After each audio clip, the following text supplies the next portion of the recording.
Good afternoon to all of you. As we continue to see heavy fighting in many parts of the Ukraine with civilian casualties and damage to civilian infrastructure, the human toll of this conflict is becoming clearer each passing day. The Secretary General is very concerned about the use of heavy weapons against urban centers in Ukraine. These weapons can have a horrific impact on civilian population. I also want to state unequivocally that the Secretary General strongly repudiates in any shape or form all discrimination based on race, religion, ethnicity in the context of this conflict, as well as in terms of the treatment of people trying to leave Ukraine to seek refuge in another country. Today in Geneva, the Secretary General joined the Emergency Relief Coordinator, Martin Griffiths, and the UN High Commissioner for Refugees, Filippo Grandi, at the launch of the Coordinated Emergency Appeal for a combined $1.7 billion to urgently deliver humanitarian support to the people of Ukraine and refugees in neighboring countries. At the conclusion, Mr. Griffiths announced $1.5 billion in pledges for the humanitarian appeals. We obviously welcome this generous outpouring of support to the humanitarian relief efforts, including our interagency appeals. This is among the fastest and most generous responses a humanitarian flash appeal has ever received. We thank member states and partners for their generous show of support for the people of Ukraine. And as always, we call on people to quickly convert pledges into cash. As in his remarks, the Secretary General noted that in the past week, Ukraine has been thrown into chaos, a region that has been upended, and the reverberations are being felt around the world.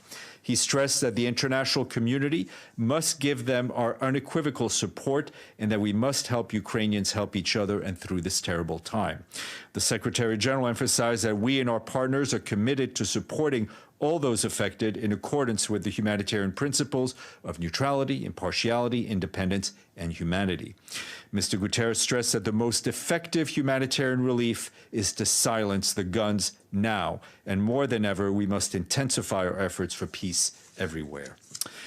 Quick update on what is actually going on the ground. Our humanitarian colleagues tell us that despite immense response challenges, UN agencies and non-governmental organizations and other humanitarian partners continue to deliver life-saving humanitarian assistance, including in hard-to-reach areas. On Sunday, UNHCR delivered its first truckload of household materials to central Ukraine for families in evacuation shelters and others in need. UNICEF and its partners are mobilizing to treat the mental and emotional damage caused by the conflict, and the first shipments of the World Food Programme are on their way from Turkey to Ukraine. Between the 24th and the 28th of February, the Office of the High Commissioner for Human Rights recorded at least 536 civilian casualties, including 136 killed, with real figures fearing to be much higher. Hundreds of thousands of people have fled their homes in the last days, as we've seen. And a quick update to you from neighboring Moldova, where the UN team is helping authorities address the needs of more than 70,000 refugees from Ukraine who have arrived in Moldova so far. UNHCR is rushing aid as quickly as possible. The UN has taken several assessment trips to the Moldova-Ukraine border and has provided over 3,000 dignity kits for women, girls, and the elderly. We're also working on COVID-19 prevention measures by providing supplies such as hand sanitizers, face masks, respirators, and pulse oximeters, as well as food and hygiene products. We're also providing special accommodations for women and children, as well as LGBTQI families and couples. More support is on its way. And from South Sudan, a new joint report by the UN mission and the UN Human Rights Office has found that grave human rights violations and abuses, including hundreds of killings, were committed against civilians during fighting in Tambora County in West Equatoria State last summer. Between June and September of 2021, at least 440 civilians were killed during clashes between groups. At least 64 civilians were subject to conflict-related sexual violence, among them a 13-year-old girl who was gang raped to death. In addition, some 80,000 men, women, and children were forced to flee their homes to escape the fighting. The High Commissioner for Human Rights, Michelle Bachelet, stressed that accountability is critical to deter further violations. And also on South Sudan, the UN mission and the World Food Programme spoke out against the attempted ambush of an interagency UN convoy yesterday. 59 trucks carrying World Food Programme food and supplies was attacked by armed gunmen in Jonglei State. The UN peacekeeping mission was protecting the convoy, which was en route to pre-position aid for 95,000 people ahead of the rainy season. A UN peacekeeper suffered a gunshot wound and is thankfully in stable condition. The acting humanitarian coordinator, Meshach Malo, called the continued attacks on aid workers and the attempted looting of vital relief supplies a flagrant violation of international humanitarian law. Such incidents, he said, derail the ability of humanitarian workers to deliver life-saving assistance to people in need during the limited window of opportunity available to reach them. And on a happier note, we wish our colleagues at Radio Okapi, the UN radio in the Democratic Republic of the Congo, a happy birthday. The UN peacekeeping mission's radio station is now 20 years old. Over the years, it has become a trusted, reliable source of information with programming for adults and children available across the country in multiple languages. The mission marked the anniversary with the events in the cities where the radio broadcasts from and celebrates 20th year of work in the service of peace. Today is Zero Discrimination Day under the theme Remove Laws That Harm, Create Laws That Empower. This year, the joint UN program on HIV/AIDS is highlighting the urgent needs to take action against discriminatory laws. UNAIDS notes that in many countries, laws result in people being treated differently, excluded from essential services, or being subject to undue restrictions on how they live their lives because simply of who they are, what they do, and who they love. Such laws are discriminatory. They deny human rights and fundamental freedoms. As a reminder, in about 49 minutes, Ambassador Lana Nusabe, permanent representative of the United Arab Emirates, will be here to brief you on the program of work for the month of March. And we say a big thank you to our friends in Pretoria, as South Africa has now paid its regular budget dues, bringing us up to 56. Edie and then Majid. Thank you, Steph. Two questions. First, the United States has apparently confirmed that it is expelling one Russian employee working for the United Nations. It calls this employee an intelligence operative. Can you give us any details on this employee, including what department he or she worked for? Sure. I can confirm that the U.S. mission to the United Nations informed the Secretariat on 28th February, that is yesterday, its decision to take action under Section 13B of the UN-U.S. Headquarters Agreement with respect to a staff member in the Secretariat. We regret that we find ourselves in this situation, but are engaging with the host country in line with Section 13B of the agreement. In deference to the privacy of the individual concerned and the sensitivity of the matter, I will not comment further. Not even to say whether it's a male or a female? I mean, frankly, what I will say, and what makes this decision a little difficult to understand, is that the staff member was scheduled to end his assignment on March 14th. Yeah. But I said I had two questions. My second question is that Libyan lawmakers confirmed a new transitional government headed by Prime Minister-designate Bashar, setting up the prospect of two rival administrations and a possible return to conflict in Libya. Does the Secretary General have any comment, and can you tell us what Stephanie Williams is doing? Miss Williams is continuing to engage with the parties, and the whole mission is, frankly. We're obviously watching very closely these developments as they unfold fairly quickly in Libya. I think with respect to the Libyan institutions' ownership of the ongoing political and legislative process. We also stress the need to ensure that processes and decisions are transparent and adhere to established rules and agreements. We once again reiterate the importance of maintaining calm and stability that's been achieved really since the signing of the Libyan ceasefire agreement in October of 2020. And I think that bears repeating that, and I think as we've said in the past, it's had a positive impact on the humanitarian situation. In this regard, we call on all actors to avoid any incitement to violence, hate speech, and disinformation. Is there any more specifics on what the UN is doing, who they're talking to, what trying to bring both sides? I don't have a detailed list of her meetings, but I know Ms. Williams regularly engages with everyone that matters on the political end and also with civil society players. Majid, and then we'll go to Alan. Thank you, Stefan. I have two questions, but before that, I have a follow-up for Edie's question. Has this staff member been working directly with the Secretary General? Any idea about department? No, I'm not going to give you any further detail. You can say No, if he or she was working with the SG or not? I'm just not going to give you any further detail at this point. Okay, then two questions on Ukraine. The first one is, any more specifics and data about the number of victims, wounded, and people fleeing in the conflict in Ukraine? I think I just read out what we had from the High Commissioner for Human Rights. She issued some numbers. Those are numbers that they've been able to verify through the very good working methods that they have. So I have nothing more on that. Obviously, we've talked about the hundreds of thousands of people on the move.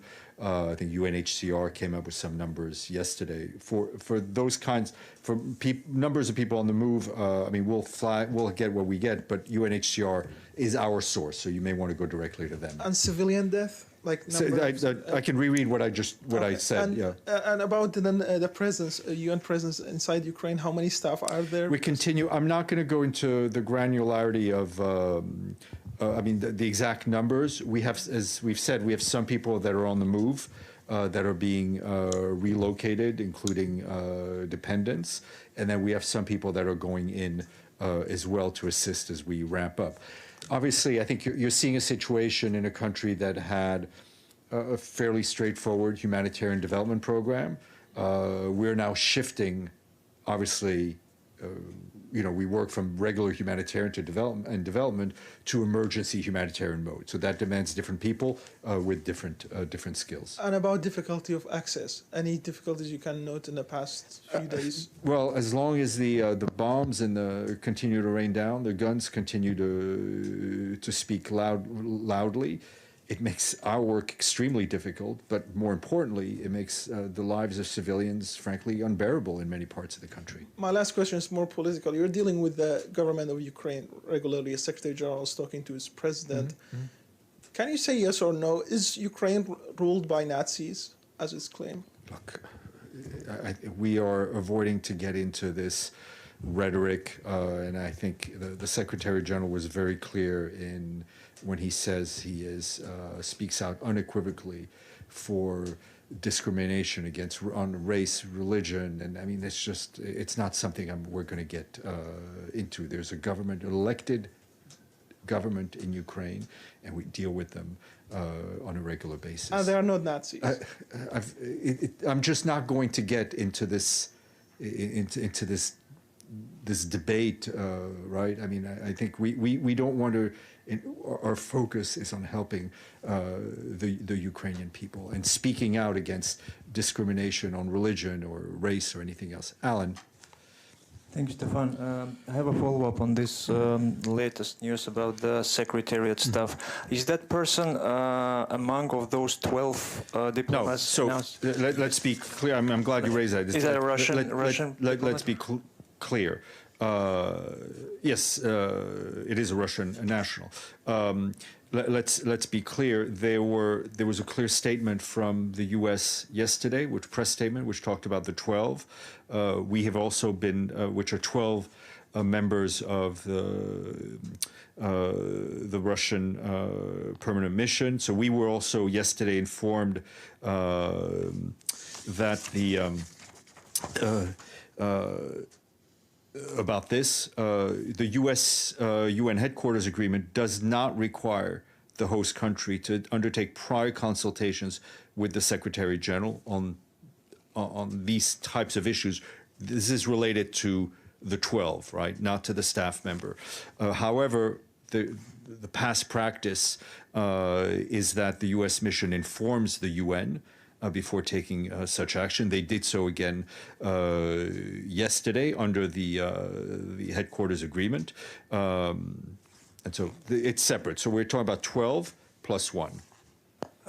And one more question, please. So it's 12 plus 1. Okay. And the second question, it's concerning the continuation of some insinuations regarding the status of Russia as État continuateur. Do you have any comment regarding that? Because yeah, I mean, I'm glad you're raising this because I think it's important to put this matter to rest from the Secretariat's point of view. As you know, and we've said this, I've said this often in my years at this podium, that the legal advice, legal opinions, which the Office of Legal Affairs provides to the Secretary General and the Secretariat and officers are confidential in nature, not intended to be disclosed.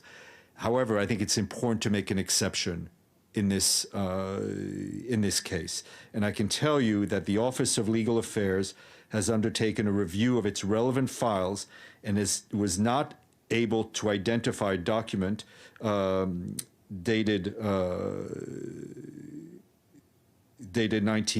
December 1991 on this subject. And there's additionally, the Office of Legal Affairs confirms that there is no legal opinion from the current or past legal counsels on the issue at stake. The legal office's opinion is that the issue of membership of the UN and which member state is a member of the UN is primarily to be decided by member states. Yes, Ali, and then Benno. Thank you, Steph. One thing, can you tell how long this female or male from the Russia, the expelled person, has been working for the Secretariat? You can't tell.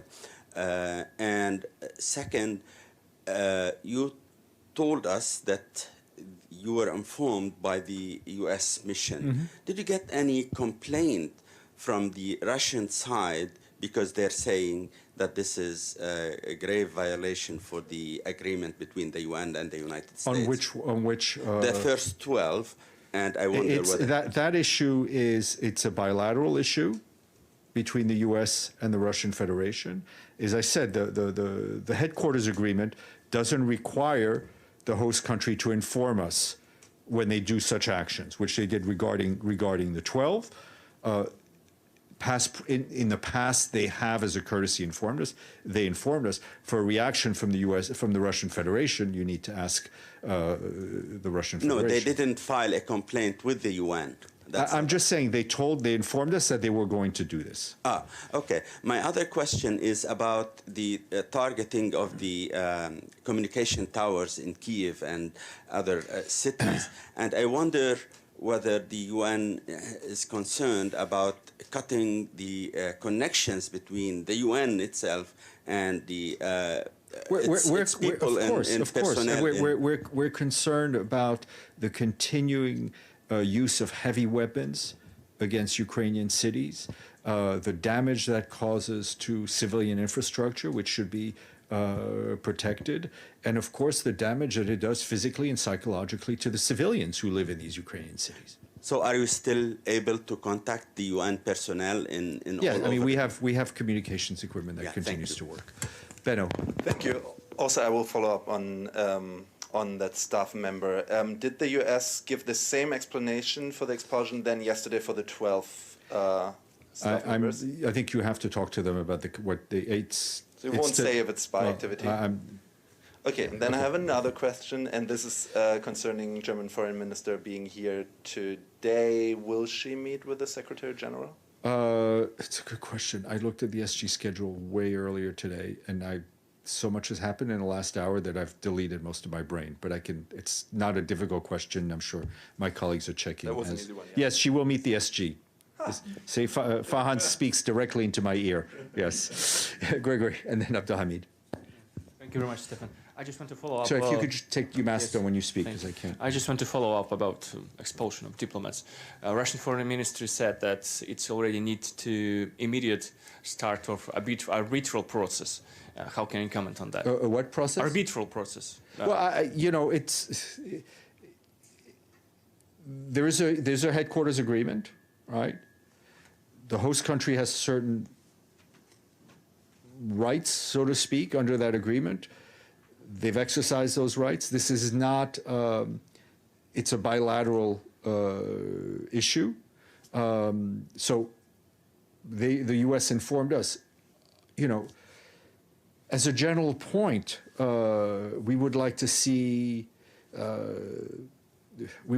more dialogue. But I mean, this is a procedure which, frankly, has been established procedure in the diplomatic world for centuries, if I may say so. So I have no further comment besides what I just said. Abdelhamid, and then we'll go Christian. Thank you, Stefan. I have a couple of questions. The Ukrainian ambassador has been raising lately the idea of expelling Russia from the Security Council. Do you have any opinion on that from the legal point of view? Can they do it? Is there any mechanism? Well, I mean, I'm not, the Ukrainian ambassador or any ambassador says what he or she wants to say. I would encourage you to look at the charter, because the charter lays out membership and withdrawal of membership, to use a layman's term. So yeah, you can look at the charter. And last month, under the Russian presidency, there was a special meeting on sanctions.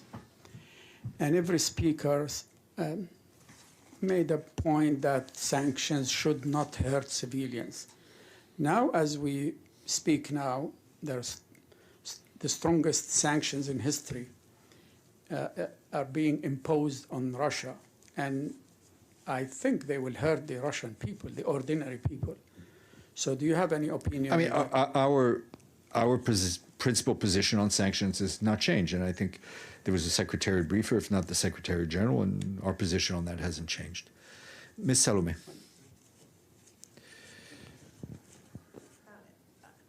Thanks, Stefan. There you are.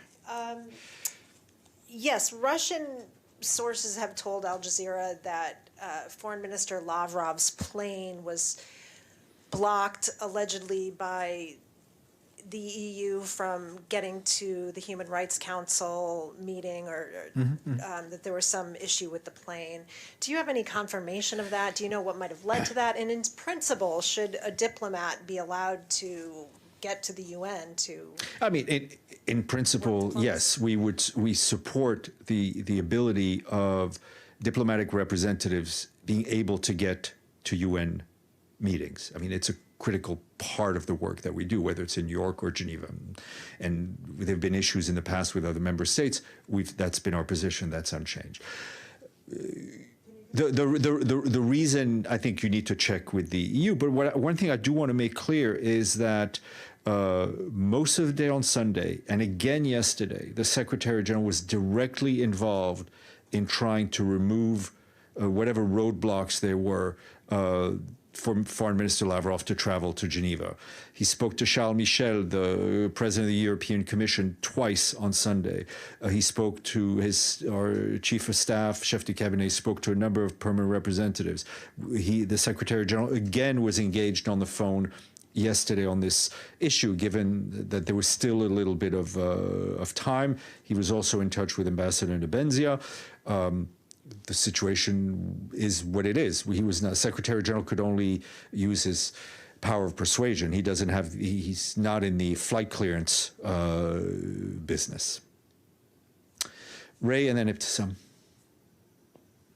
Thank you, Stefan. I have a question regarding Donbass. there has been many claims that there are human rights violation. I mean, we cannot check these facts, but I think as UN, you have people on the ground.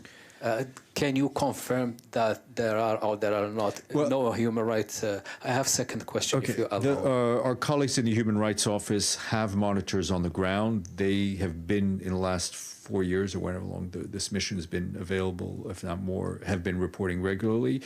The High Commissioner for Human Rights, I think, just issued some reports on casualties. I would ask you to ask them what they've seen.